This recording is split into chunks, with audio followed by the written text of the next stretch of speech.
everybody, welcome to Nerds in the Dark. I'm Mikey, I'm Poop. and today we're going to be talking about TV dads, top TV dads, and exploring examples of positive and toxic masculinity in media. So Darnell, tell us a little bit about this topic because you're the one who brought this into the group. I don't know. I just like seeing. I keep seeing people talk about toxic masculinity and positive masculinity, but I very rarely see people actually just like who's a character, who is it, at least from a male perspective. Hmm. Like giving it like, hey, this is who I think is a good role model. This is who like is a good perspective. And so I was like, yeah, let's talk about this and Yeah. see who like if anybody wants to like argue in the comments. Yeah, I think when you brought this to me, I thought this was like a really good idea. We talked about it a while back, and then when you brought it up again recently, you made a valid point. It's a perfect topic for Father's Day. With Father's Day coming right up, it's great. I also think that we very much like think alike. And I was kind of worried about if we just did five, we'd have some overlap. Yeah. And sure enough, we did do a brief exchange here, and we have. I think no one in the audience is going to be surprised to see some of our picks and why they might have overlapped. Yeah. Um, but when you think about some of the best TV dads, you're going to see some of them are the same in a lot of people's lists, as long as they watch those shows, you know. Yeah, no surprises here from either one of us, because some TV dads stand the test of time, right? Indeed. Now, Facts. one thing I want to say is that when it comes to TV dads, there tends to be this kind of uh, idea that kind of pervades the whole, sitcom genre of this dad who is kind of means well, but is more or less an idiot. Um, Yeah. and it goes back all the way to, I think it was the 50s with the honeymooners. Yeah. And that's where you have one of the like pinnacle examples of toxic masculinity, where you have this husband who is a little oafish, a little dumb, but also violent. The catchphrase from this show was "one of these days" and "straight to the moon," as he was just Yeah. constantly joked about punching his wife in the face. Yes. So And people want to go back to those days for some reason. yeah, as we sit here and we're going to talk about different ideas of toxic masculinity, one of the introductory roles of TV dad that we saw was, that one that was that of violence. Yeah. So, um, we're not here to talk necessarily about all the bad dads. That's just kind of like No. that's where our root is, and that's where we go. You go through the history. You have the '80s and '90s. You see Homer Simpson, and Homer is constantly trying to strangle Bart. You have the Yeah. '80s with the Flintstones, where the guy is just constantly lying to his wife and saying that he's working when he's really not. Um, Ooh, yes. and it just kind of goes through there. You have again in the '90s, Al Bundy just hates his wife. Oh yeah. He Man Woman Hater Club. Oh yeah. All right. So let's go into dads, our positive dads. Who is your first positive dad, Darnell? Ted Lasso. Ted Lasso. Okay, and we're gonna go ahead. Ted Lasso. What can you tell us about Ted Lasso and his positive masculinity? He's the fact that he is like his whole thing is that he's just super positive. That is infectious that everybody else tends to have a positive outlook. But then, like as you watch the show, you see him like deal with the struggles of like his marriage. His like, is he a good role model for his dad? Yeah, And like how he lost his dad and how he has to come to terms with that. And it for shows sure. one of the few times where I've seen like where a man willingly goes to the therapist and then he's like the struggles of him trying to go to the therapist but then Yeah, fucking making it work and shit like of like cool, and so he finally makes the choice to go to fucking therapy and then be more open with his emotions and like uh he has like a safe word where it's like, hey, and it's like somebody says it's like where he has to say his like true feelings, and he's like can't just hide it. And so I Okay. was like, yeah, it's like it's showing the dude deal with how he handles stress and how he just even though he is trying like even though he is like a good person, but like also how he deals with like all the other things, and like even when he messes up, he makes a point of, hey, I am sorry that I did that. That was completely rude of me, and like he apologizes for his bad health behaviors, Yeah. holds himself accountable. Well, I mean, that's good. I've seen. Okay, so Ted Lasso. Be really honest, I haven't seen Ted Lasso, but I've seen a lot of clips of Ted Lasso, and I did see things of like where he doesn't like really step up to be like super confrontational with people, and he doesn't like fly off the handle in a lot of situations where other people would have. Yeah, So that's something I can definitely see and respect. All right, and then I will load up one of mine here. I have a lot of respect for Phil Dunphy of Modern Family. I think you that tell me about him. so Phil Dunphy is the kind of dad that he's experienced all of these ideas about toxic masculinity and subverts a lot of them. He is unlike other TV dads. He doesn't hate his family. He doesn't hate his wife. He is obsessed with his wife. In some cases, thinks he doesn't deserve his wife. Um, but is there for his family in a lot of ways. He is, in some episodes, a pushover, and in other episodes, he is constantly fighting the urges to like tell his wife that that she's wrong about things. But he'll let her, win in a lot of scenarios. And there's one like really cool episode where there's a bit with Haley where the mom is trying to say, "Hey, listen, just let her play out whatever she's gonna do. She's gonna come back, and just don't step in, no matter what happens." And she just the daughter's doing everything. Haley's doing everything to be like, oh yeah, we're gonna go like make out after this. This is a weird, like it's a weird older dude. Oh, Um, and as they go to leave to get on an elevator, they start going down, and he's just like, she's gonna come back any second. He's like, I don't want to play your games of chicken that you're doing. This is my daughter, this is my little girl, and I want to tell her that like nobody's ever is gonna be good enough. And as he's running down to go down, he's in the second elevator. He doesn't realize the daughter's already come back up, and so he yeah. says all of those things, and she can hear it, and so he's like, this is my little girl. I don't play games with my little girl.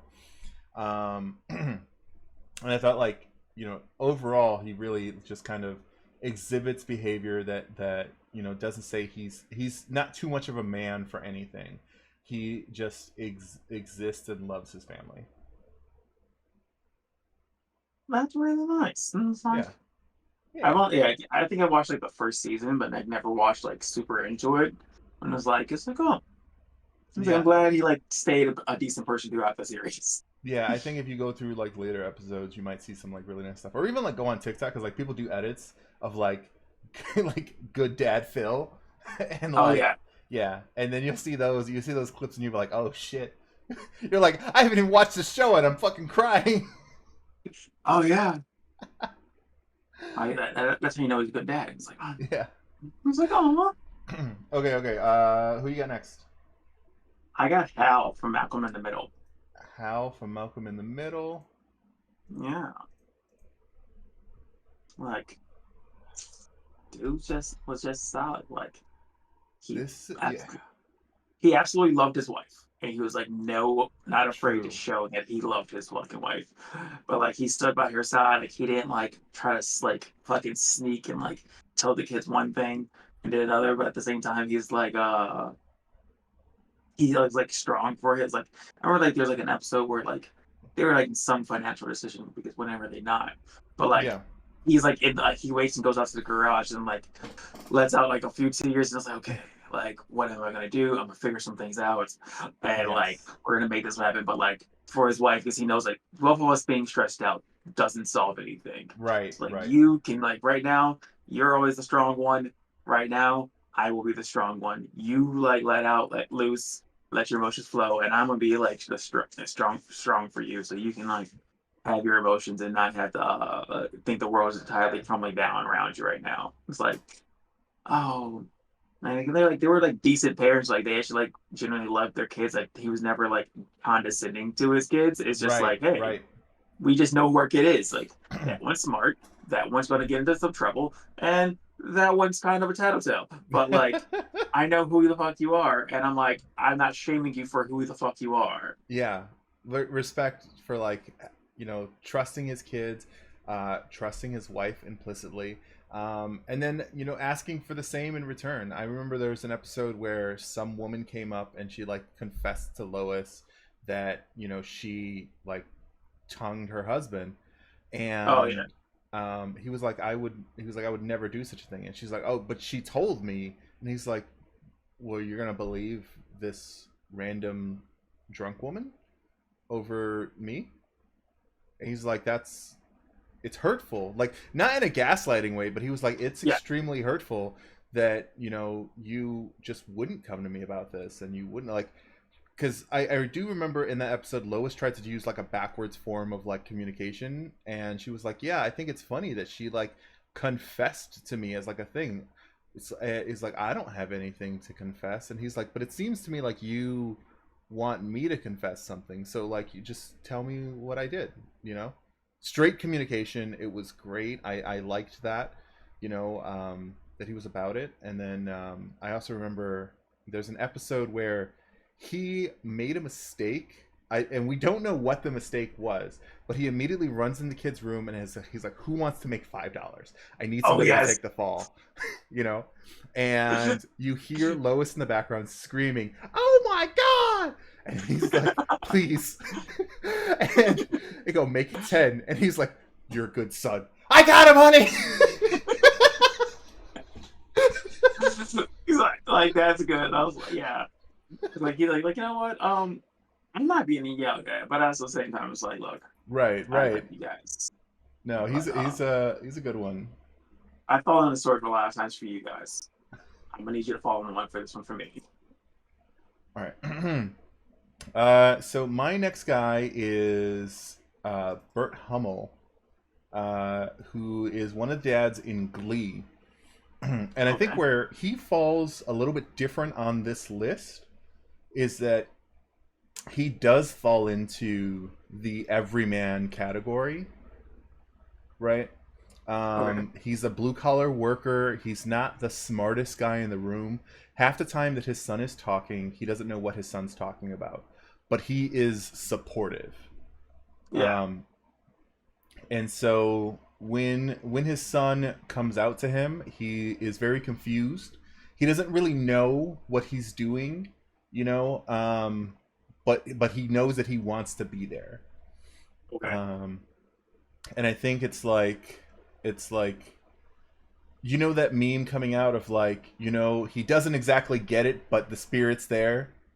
And Oh I yes. and I think that this is an example of that.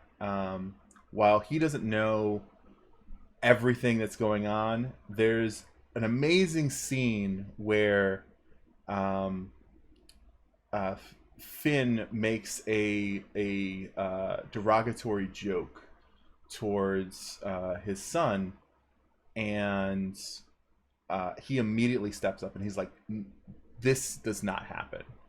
It's like, you can't say those things. This is not okay. It doesn't matter whether you thought it was funny. There's an inside joke. He goes, "This is my family, and there is no room in it for this poison." Yeah. And just like he immediately steps, and I think at that time, like their parents were dating, so he was basically willing to say like, my relationship and like my possible future, I'm willing to throw that out the window in defense of my family. Oh yes. And I think that that's a great example of just being like, even if you don't understand the nuances of everything that happens within the LGBTQ community. It's Mhm. just understanding that you need to be there for them. Ah, yes. So it's a great thing. You don't see that a lot in media. Of a lot of times you'll have the dad making the joke, Yeah. and that's not what we need. So that's why he's on here. Um, and I really liked him, and Mhm. I think we might start getting into some of our overlaps on the list here. Oh yeah. I was just looking at the list like, yep, our overlaps start coming up. Because I got Bob's Burgers, Oh yeah, Bob Belcher. Bob Belcher, classic. So I don't know, it's like he's a struggling low income dad, tries to get by, but like loves his like it's the iconic of loving your kids for who they are, but also it's like trying to like maintain them. It's like, how do I make sure that you guys have the best life? Well, also accepting that a little like one of you is a little chaotic Right, and right. like he absolutely loves his wife and like doesn't and accepts her for her little eccentric ways, even though he's absolutely not eccentric. He's like he wants to kind of be basic, but his wife is like, let's just do this. And it's like, oh, Yeah. I guess we can do it. I think what I particularly like about Bob Belcher is that I would consider him. I would consider Bob's Burgers one of Fox's more modern tent poles, Okay. and by stark contrast, if you look at Fox, animation, compare him to Homer Simpson, and that no Oh, matter what kind of hijinks Gene gets into, I would never see this man being physically violent towards anyone in his family, let alone Gene. yeah. Um, and so it is a stark contrast that you see, and that when you go to like the times that he's not yelling particularly out of like anger or malice. He's just like, we need to slow down really quick. You think of the scene where like he's trying to teach Tina to drive, Oh and yeah. It's she's like like breaks, and break. he's like, okay, we're good, brakes, Tina, brakes. Yeah. The freak out and it's like I'm not yelling because I'm angry. I'm just Right. like I need you to do it now. Right. It's like, this isn't directed towards you, but this is something that you need to hear. Yes. um, and I think that most of the episodes, there's not hijinks that they deal with. It's not stuff that you would find like otherworldly. Yeah. Um, like again, not to completely compare it to The Simpsons, but like there's a lot of Simpsons episodes that are not grounded in reality. Yeah. And by stark contrast, everything in Bob's Burgers is relatable. Like the wildest things that happen are like just they're quirky stories that deal with Yeah. like carnies. I think the most out there episode is the episode where a bunch of wild turkeys like terrorize the town, which surprisingly enough, truth is stranger than fiction. That happens. Groups of birds take over towns. There's a town in Oh. Florida that's taken over by like peacocks. Oh yeah. So that was So a fucked up thing that I had to deal with. But it was like, hey, like I get Bob probably kept his cool. It's just like, how do we do this? yeah, so I really like Bob. I think Bob's an excellent example of positive masculinity. He is the role model in his children's lives. You know, I think that he initially was looking for Gene to be more like him, but realistically, Louise is the most like him. Oh yeah. Even as chaotic as she is the most like him. And then I don't know if you've seen the movie. No, I haven't seen the movie. um so there's an interesting thing of where there's this idea of the fact that she wears the little like cap that she wears because she's afraid to take it off. Like she couldn't last through the first day of school without it. And it's like, oh no, actually, the reason that you have that cap is because Bob thought it would look good on you, and that he thought it would like make you more comfortable because he thought about his first day in school, and what made him comfortable was looking back at his mom who also wore a pink cap. Ah, And so it was like, yeah, this brought me comfort, so it might bring you comfort too. And it wasn't a thing that was like explained because like while while I think that he's an example of positive masculinity, yeah, there's still some of that toxic masculinity that is in him of that like maybe we don't talk about our feelings. yes, Um, but he like every day, moves past that as he explores his relationship with his children. He realizes like, hey, I can't live all of my life like this. Like yeah. because like how do they grow if I block what I feel? Oh yeah, isn't that the yeah the what the fuck is it it's like, oh yeah, you didn't have a good childhood. What do you mean? Like, well, the way you stand. Like, what do you mean? It's like nobody stands like that. They had a good childhood.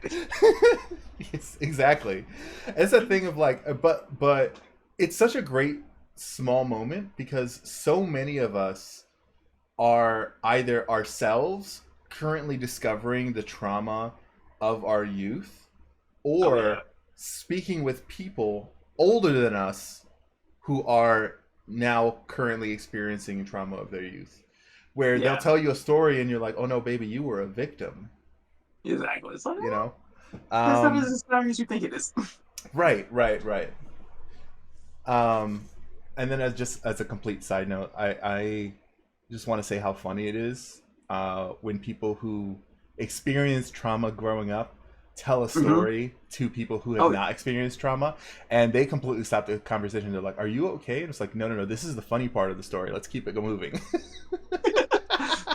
I told that to my new therapist the other day, and like I just got, oh my god, and I was like, I haven't even finished, sir. There is we're more. we got to keep it moving. You're gonna say oh my god a couple more times, so we just got to keep trucking along. Like, there's like three more invents. Then you can say, oh my god. But like, Yes. wait till the fucking third and then. Okay, let's hit our next one that's most likely an overlap, and we'll hit on Carl Winslow. Oh yes, Carl. Um, just a fucking decent dude who like tried granted he was a cop, but like Yeah, we got to get our he ACATs wanted out of the way. like he was a cop, but he wanted to be like the positive role model for the police. So he like routinely did like stand up for his son and like Right. uh, and like call out like the garbage instead of just like uh toting the line of just like this is just how it goes. But Yeah. also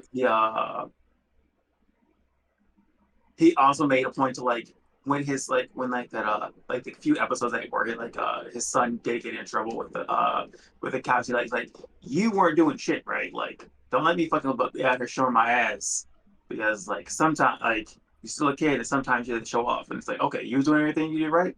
And it's like and then he's like okay cool like my son said he's doing everything the fuck he's supposed to do which means you motherfuckers are fucking full of shit Right. and so he's like, he made sure that his son knows, like, hey, don't play with me, but also like, hey, I'll die for you, and Right. like how him and like what's the that episode with Laura Uh where huh.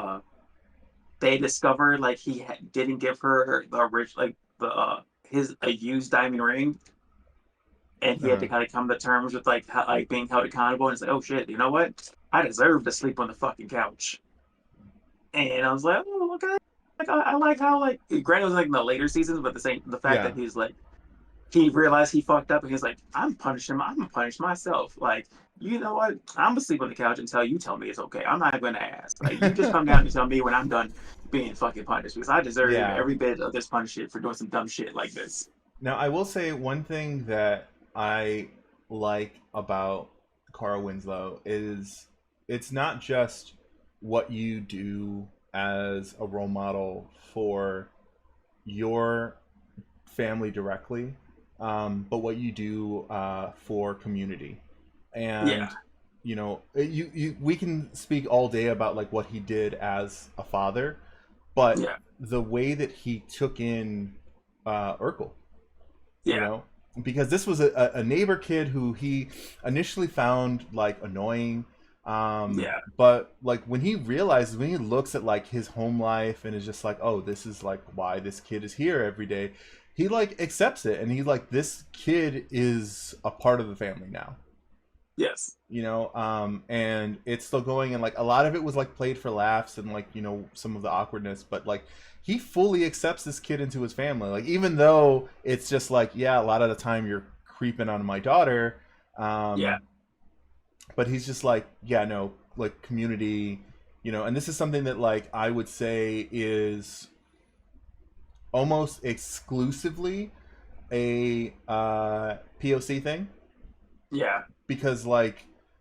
you'll see white families occasionally take in another member, but it's always with the idea that this is temporary. yeah, Like white people will say, we're helping him till he gets back on his feet, yeah, and you don't. I think that in a lot of like BIPOC communities, there is not an explicit time limit placed on help. exactly. Um, so I think that that's like a great example there. I mean, Carl Winslow. I'm not gonna go so far as to say the goat, because I think we have a goat. Yeah. Um, but he's top tier for sure. Um, okay, who is next on your list? Um, um, for the crossovers would be Let's do I because I think we have one last crossover, and I think that one is probably best for last. okay. Cool. Gomez Adams. Gomez. I love Gomez. So I love Gomez too. I was like, you know what? It's like I think we don't say Gomez because then it's like half our listeners do the same fucking thing. Uh, but like another guy who just passionately loves his fucking wife is they're like they accept their fucking children and like I know like their thing is supposed to be like they're supposed to be weird, but like they're the most healthy like relationship though, even though their society is supposed to view them as weird. Like they Right. love their kids know fucking boundaries, their kids respect them. Like they talk about they openly discuss their fucking feelings and problems. Like there is not like no like coded messages. It's just flat out like, hey, I don't like this. Like, oh Yeah. no, Yeah. let me tell you how I really feel. Like I'll pull the fucking moon down for you. And it's just like you know the man ain't lying when he's saying this. Like it's not just words. You kind of feel Right. it's like, And I feel like, so going back to like the idea of the honeymooners, and like how we have this like established sitcom esque picture of like fatherhood and like the man of the house. yeah, We have this idea of this guy who works too hard and hates his family. And I think that the Addams Family was created directly to go against that, to go yeah, against the grain. This is a man who you never see him working. yeah. He has money. He has enough to provide, and not only does he not hate his family, he loves them. Oh yeah, So I think that that's like a really good example of like going against the grain and saying like, we're going to take all of this and flip it in its head. The nuclear family, that we have displayed on TV for so long, of like people just hating each other and like finding a way to make it funny. It's like, no, these guys love each other. And what the funny thing is, like, all of the normal people reacting to them and being like, this is weird. And it's just like, what's weird about like a man loving his family? yeah.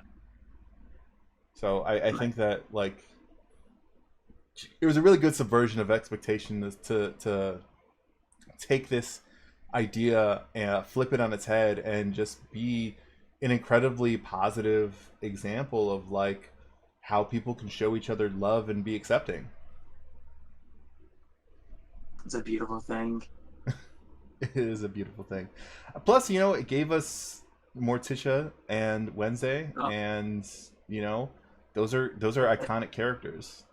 the thing, yeah. Like I also like the fucking fact that like his entire family is a little weird, but like they all love each other. Like even when like their TV show or movie, Hmm. there's never like a I dislike your family. It's like he fought for Fester to come back, and it's like, hey, Fester, like it's Yeah, us.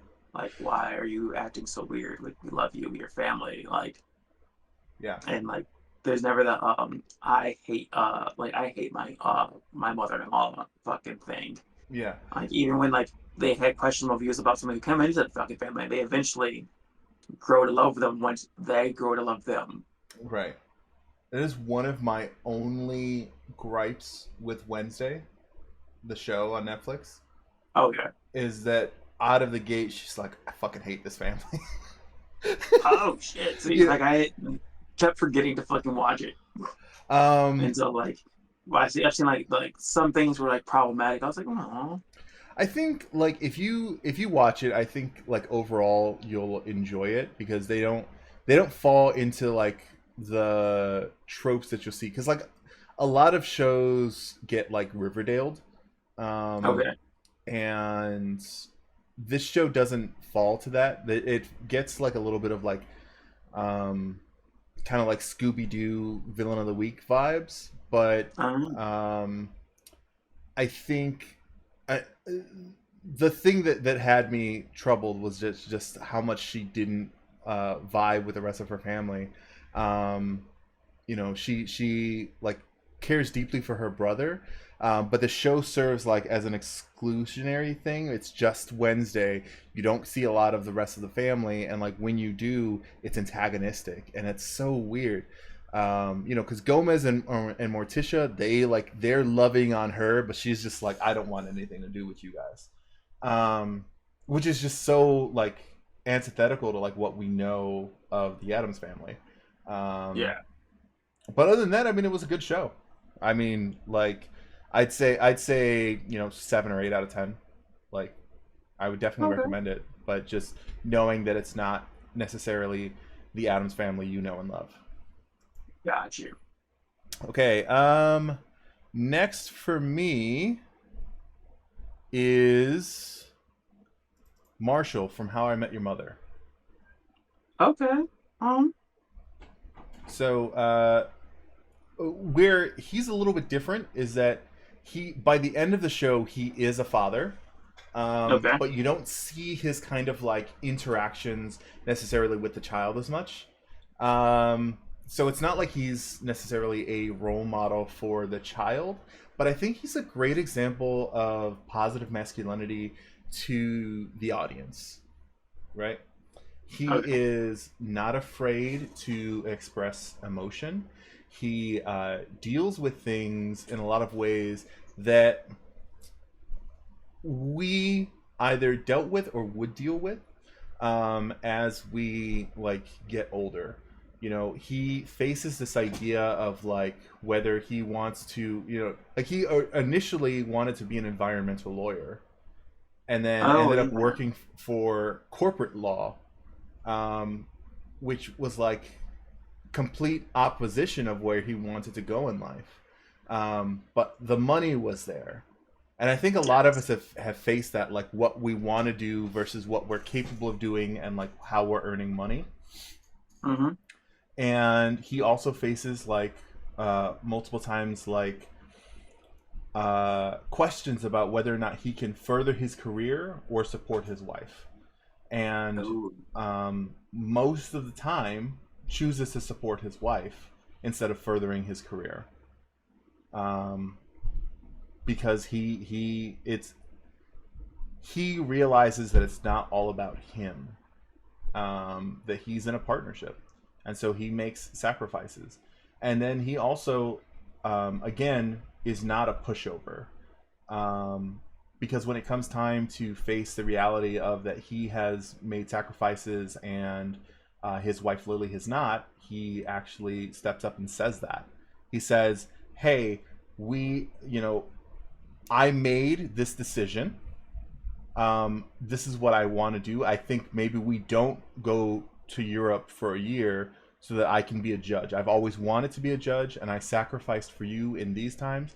Can we have at least a discussion about maybe you sacrifice for me this time? Yeah, And I'm all about it, a positive communication king. We're there. lots of information. So Like we need I'm more of it. yeah. All right. I see two more on your list, Yes. Wait, or well, three more because we have the one other overlap. yeah. Um, yeah. I'm just gonna combine those two together because, um, Okay. uh, they're not real dads. At least Okay. never portrayed as real dads, but Gotcha. like everybody thinks of them as dads. That's why I'm like, you know what? We got it, which is Bob Ross and Mr. Rogers. Like they're never portrayed as having being bad, but like they are just like giving you positive affirmations, telling you to be kind to everybody, um, and be respectful of people, and Smooth and like that over knowing how there. to like talk about your feelings and like how you're supposed to like handle mistakes and things like that. It's just like Yeah.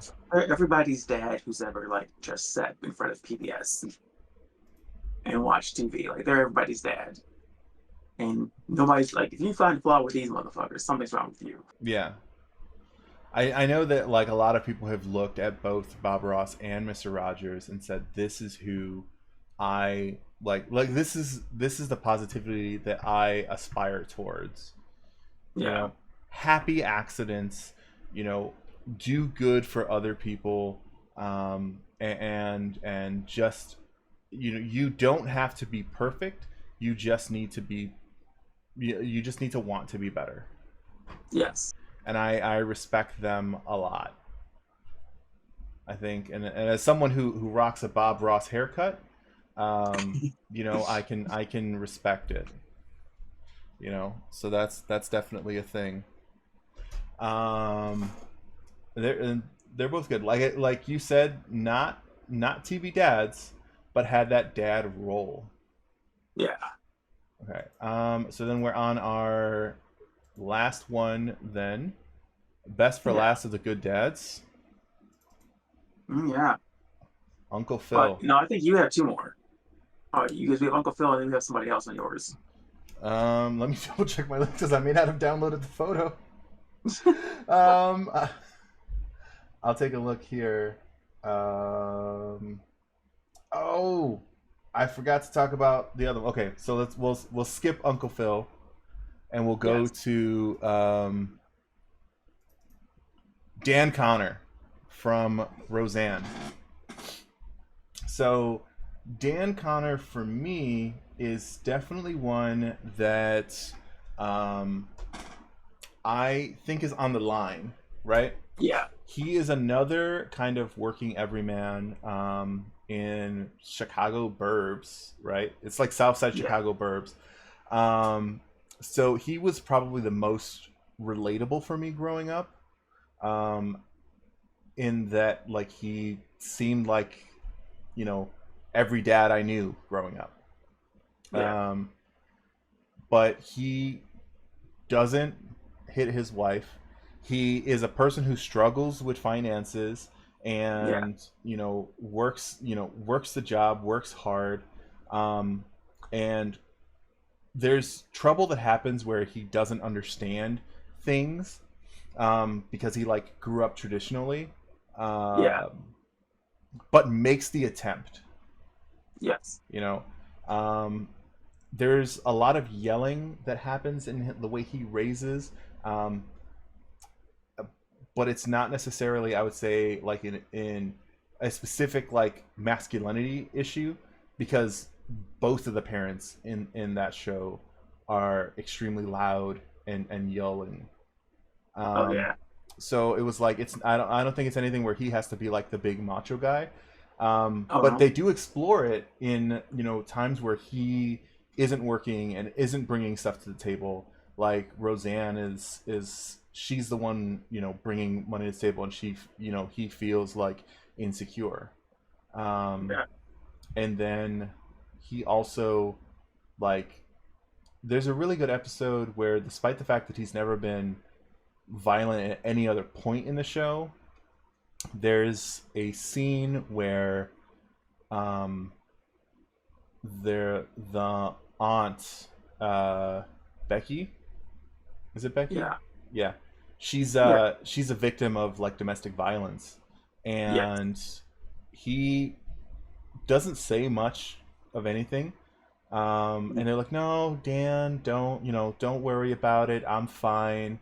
Um, and then you just find out later that uh, Had a conversation. he had a conversation, and I think that, like, there's definitely a thing where he was just like, I protect my family. Yeah. He's like, he's like, Becky's not my sister, but she's my family. You know, Yeah. and there's respect for that. He's right on the line, you know, Yeah. where you could see this like going towards toxic masculinity, but he's a character Yeah. that shows growth throughout the seasons. Yeah. Exactly. Yeah. I did have another one on my list, but I'm cutting that one from my list. Okay. Despite I think what like was a good dad, and I'll say it here so that everybody kind of knows. I was on the cusp of whether or not I would include Dr. Huxtable from the Cosby Show. Yeah. Um, and I think that despite being a really good TV dad, um, just the real life, you know, actor, Actions. Yeah. those the actions of the real life actor kind of taint that. And I think that there was like a place of like real hurt when because like you think about how few characters, like people of color, that we Yeah. have as like good examples of dads, that it just kind of it ends up being a source of pain, I think, rather than positivity, because we Yeah. lost what we had, that was a good example. But that being said, let's switch into our last example of a good father, which also just happens to be another person of color, and probably the best. I think he's goated. Yeah. Uncle Phil. Mary B. Like, yeah, like for James the most part, Avery. he's a super positive fucking dad. He takes in. Um, we're talking about old school Uncle Phil, not Yeah, new Uncle Phil, because right. I've yet to see those. Um, but like he takes in his the troubled fucking like nephew that needs some like little like some help getting some trouble, and brings him to his family and accepts them, but also is like that confrontation of like him dealing with a little loudmouth kid who wants to fucking like little show out Yeah, versus his kids who are a little more reserved. And so it's like, right. ooh, like, but he never like he doesn't just like super shame him for being loudmouth. He just gets on him for like when he's like, hey, you like ditched school or you did this. Right. Um, And one of my favorite things about him is that, I'm going to say something, and I know that people will like argue with me about this, but he takes in this nephew, no questions asked. and, yeah, and people would say, well, like, oh, well, he definitely asked questions. It's like, no, no, no, he asked questions after the kid arrives. He took yeah, the kid in without anything, and then he's just like, hey, what I want to talk about right now is boundaries. Like, yeah, they're not questions of like, we're going to send this kid back home. There's questions of like, how do we establish boundaries for this kid to behave in the framework that we've already set up for our other three children? yeah, And I think that like those are, I think those are valid questions to have. But also, like, this guy steps up, man, in so many ways. yeah, There's a lot of Fresh Prince episodes, surprisingly for a comedy. There's a lot of episodes that make us teary eyed. Um, and some of them have to deal with him stepping up as a father. yeah, Um, exactly. I think that um, they also did a really good job of making him three-dimensional. He Yeah, wasn't just a strict judge dad. Um, yeah, when Will loses money playing pool, cool. Yeah, he wins it back, right? exactly. He doesn't just come in there as as Uncle Phil the judge. He comes in there and he's like, yeah, I guess I'll play, and he is a goddamn ringer, and he's like, bring Yeah, out Petunia. And he's got his own he's got his own cue.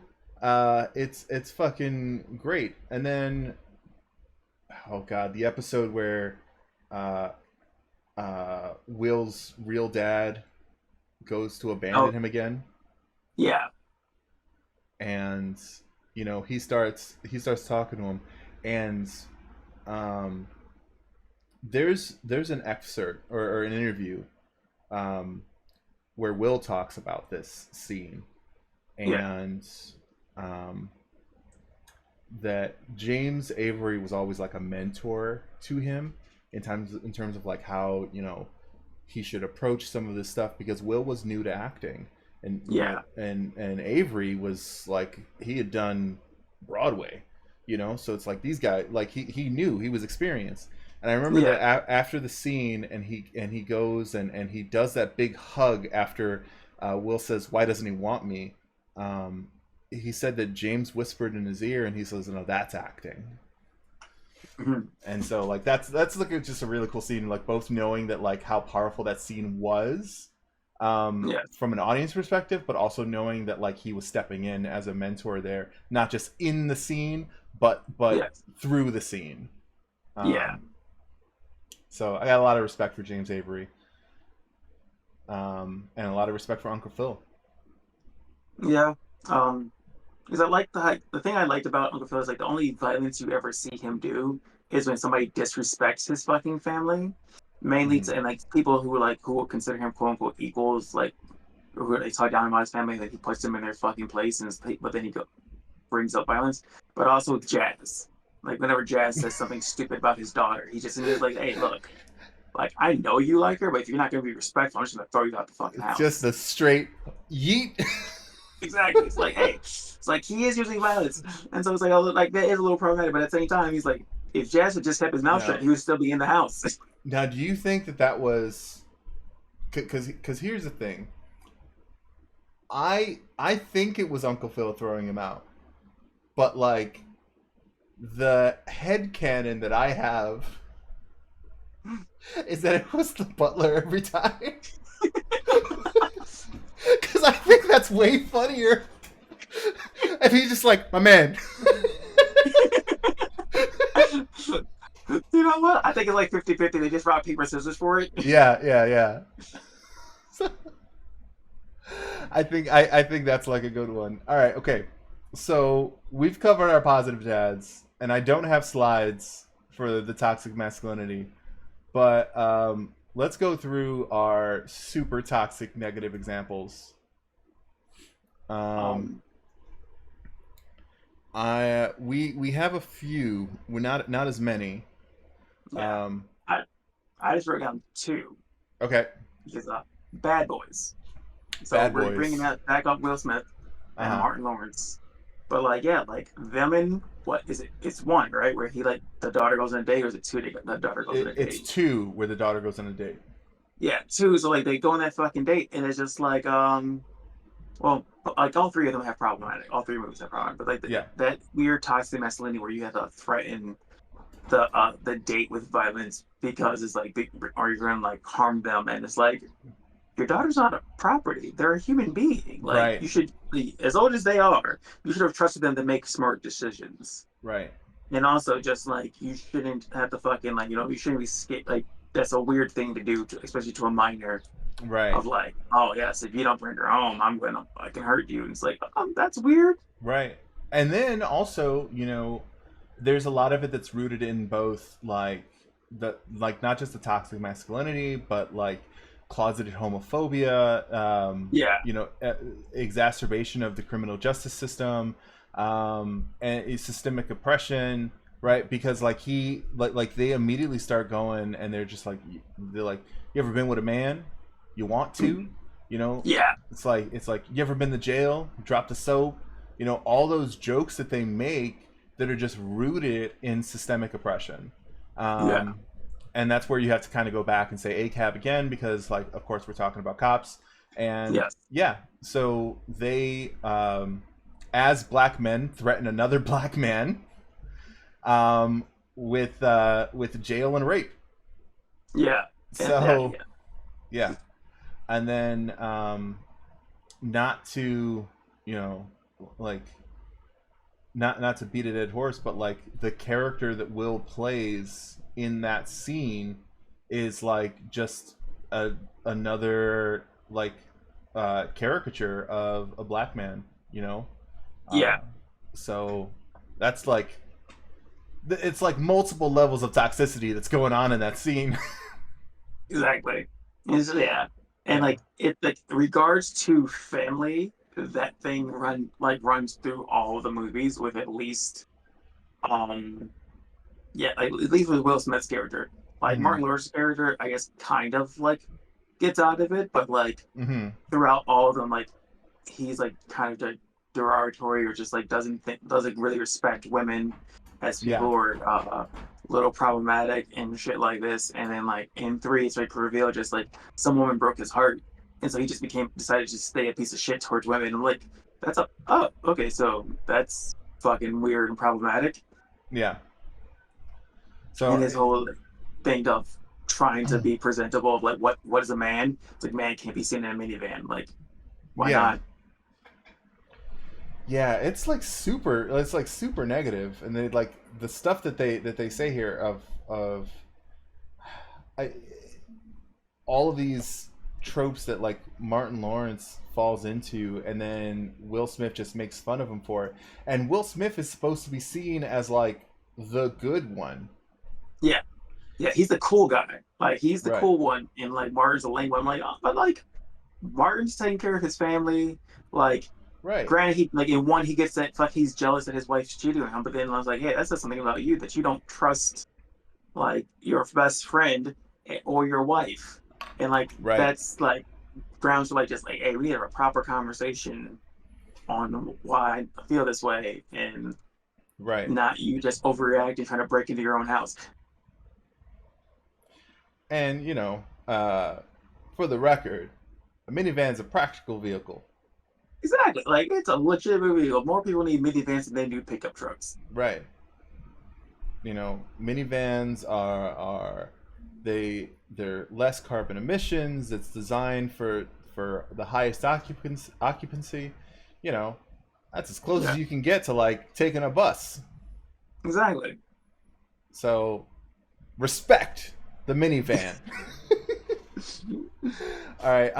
And then I will say that one of my big examples, I touched on it with Homer Simpson. Yeah, He one of the big things we talked about the violence towards Bart, but yeah, honestly, one of the bigger things is weaponized incompetence.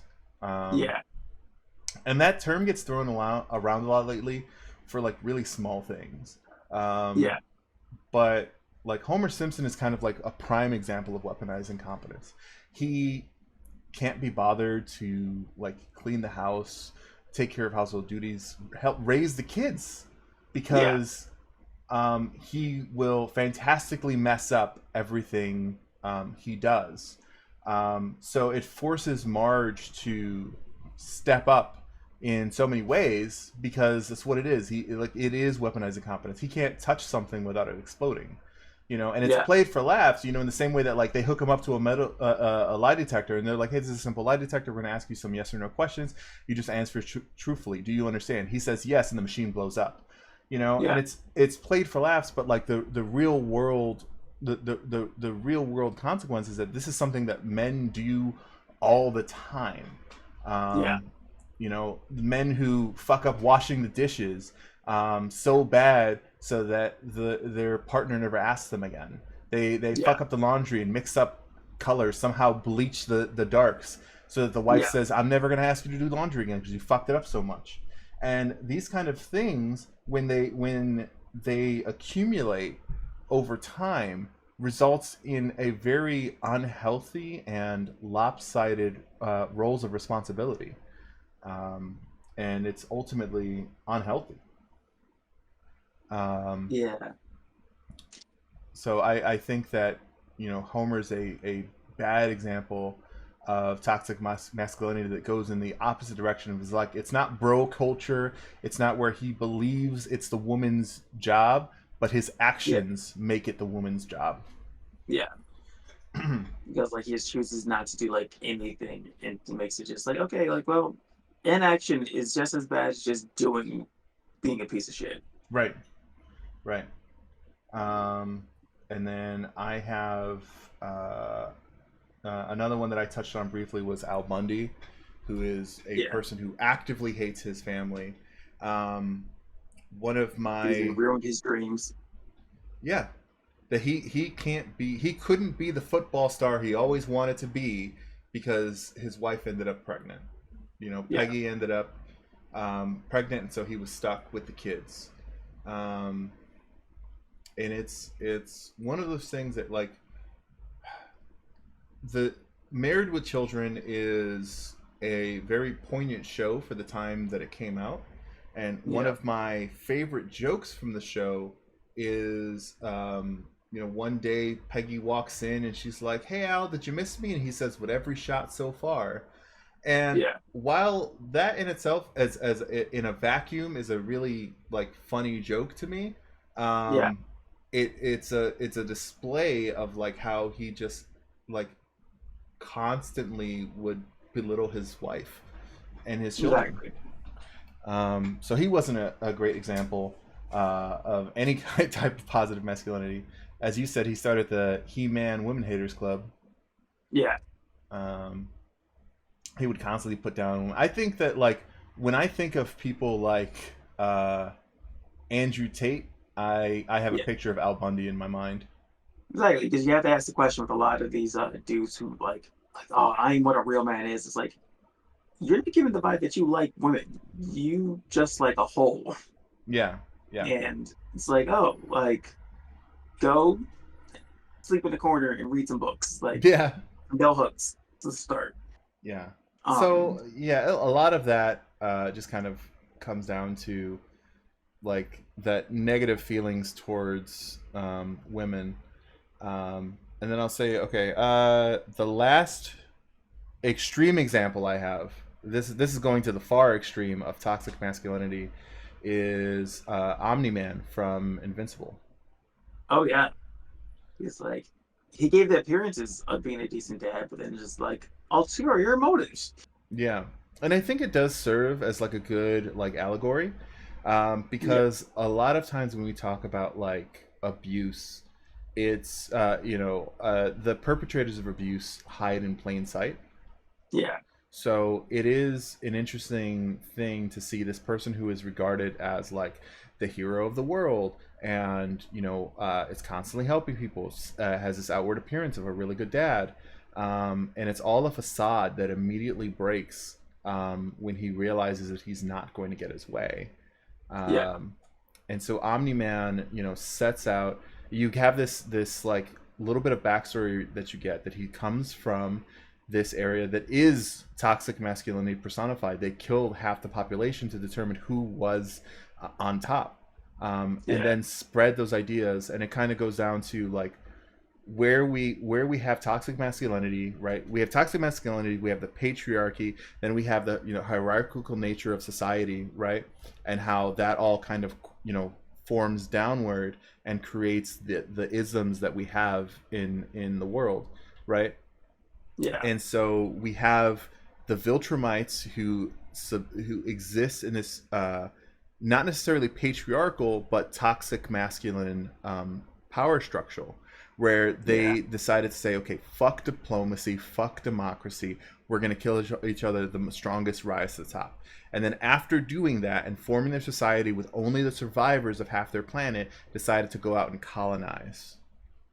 And so they then perpetuate those ideas. So we have more of the isms that come through like colonialization, right? Yeah. And so they'll go to whatever world they want, and it's again the strongest survive. And if like the males are the strongest of the species, then the males are going to survive. If the females are strong, so it's not necessarily patriarchal, but it Yeah. is definitely the hierarchical nature of what is going to drive the other isms, because there's definitely going to be there's a sense of like racism. I guess for the Viltrumites it'd be speciesism, but definitely Yeah. racism. As it pertains, because like they're like as they colonize worlds, they're making slaves, Yeah. right? They're going to have if in any situation in which colonization exists, there's an us versus them. And so as otherization comes, you're going to have different isms that will come about to further separate your population so that you can control more. Yeah. And it's just like speaking on how you're talking about how get his way is like how he's like he loves his son when he's following his path step by step, but then the second his son questions like, you know what? I can just start over. I was like, Yeah, oh. It's like I liked you as long as you did what I told you right. to do. Because I think he said, well, like, what's another 18 years, right? I could just start Yeah. over as he's beating the shit out of him, right? And then like he really dropped the facade completely in terms of like not we don't need to save them, and to prove it to you, I'm going to kill multiple people using your body. Yeah. So it's really just his existence as a hero only worked insofar as it furthered his goals. Yeah. And the second that it stopped furthering his goals, he stopped being a hero. So it really, that is, you know, that toxic masculinity, right? Like how do you exist, right? If it's not furthering a goal. Um, Yeah. and like some people have trouble with that. It's the same thing of like uh those guys who come up to you and they say, okay, well, you're always got to be about the hustle and the grind. And I'm like, that's toxic masculinity right there, because it's just like, Exactly. well, you can't just like you can't just exist. You can't just have a hobby that's not monetized. Exactly. Not monetized, and it's just purely for fun. Like Yeah. have no like you can't do anything without it. It's like it's either for money or it's like, you gotta be the best of the best. Like, can I just suck at this shit and just like take my mind off the rest of the world Yeah. collapsing around me? Yeah, exactly. Just exist and be terrible. Think about that Adventure Time line from Jake, where he's like, "Hey, sucking at something is a first step towards being kind of good at something." Yes. So it really is like that thing. And I feel like we it's certainly interesting how we started off talking about like the masculinity, but we're going into like other aspects, because it definitely comes down to like how we get super political. We should never Yeah. be in the same room, because then we're like, hey man, you want to see how leftist this shit can get? Exactly. It's like, hey, you know what? Like, hey, we waited till like the last 15 minutes, like before we just like let's hit the gas pedal. You want to see some real speed? We're about to start talking about universal health care. Exactly. It's like, hey, so you think that's bad? Let me Yeah, show you this. yeah. Could you imagine like how much art would flourish if we had universal basic income? Oh yeah, it'd be fucking amazing. Like, just Yeah, like housing and like healthcare solves a whole lot of problems. It's just right. like, And a lot of these things would go towards solving a lot of toxic masculinity, right? yes, If you didn't have to struggle for a home, if you didn't have to struggle for healthcare, if you didn't have to yeah, struggle just to get essentials and put food on the table, mm-hmm, where you didn't have to work 40-hour weeks or more, because like a lot of people are working two jobs, yeah, right? if you didn't have to work so much and you had the time to dedicate to yourself, dedicate towards your family, dedicate towards hobbies, then you'd see much more personal growth on an individual level that would then, expand to being like, as a community. We would grow so much more as Yes, a community if we had access to basic things like. exactly. It's like, yeah, like, but like the idea that stress, like you need stress to be tough and you have to be resilient, and it's like, no, we can be open about our fucking feelings and like, be like, not saying stress is gonna go away, but like, Right. we don't need all of it. You know how many people like I talk to and they're just used to saying I'm fine? Yeah, It's like, you're not fine. You're just saying you're fine because society has told you that it's best to say that you're fine rather than get into anything. yeah, And it's like, we're struggling. We are struggling, and we're all struggling alone and won't tell anybody. Because of toxic masculinity. And it does cut both ways too. The toxic masculinity does not only affect men.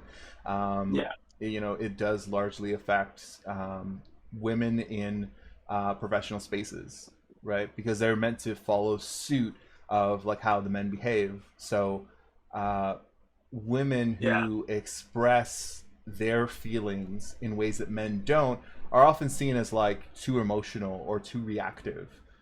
So yeah, they have to suppress those things because the men are suppressing those things.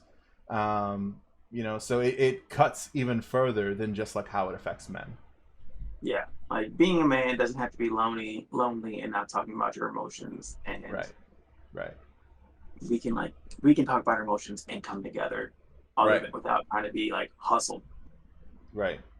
I can't tell you, how many times, and I like, listen, I am not necessarily the positive role model, because I like, there's many a time where I've had issue and I've been like, man, I can't talk to nobody about this. So it's out there, and so I know we've talked before on the show about mental health and like how people need to be able to reach out to somebody, but yeah, when we talk about like toxic masculinity, this is a another aspect of it, is that people don't. Exactly. It's like, yeah, I was like, hey, talk to your roommate's cats. Like they're judgment free zone. I don't know if they're judgment free zone.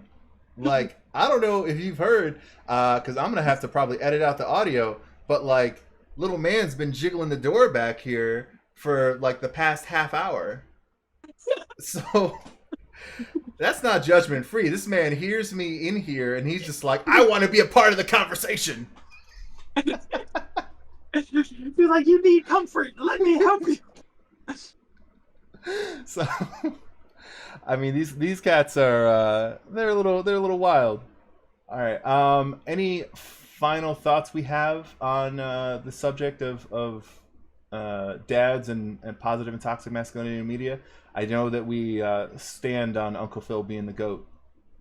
Uh, nah, just like be upfront with your feelings. Embrace your feelings.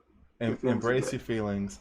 And I will say, if you have a positive relationship with your father, call your father on Father's Day. If you don't have a positive relationship with your father, you don't have to call your dad. Exactly. Okay? We support no contact at Nerds in the Dark.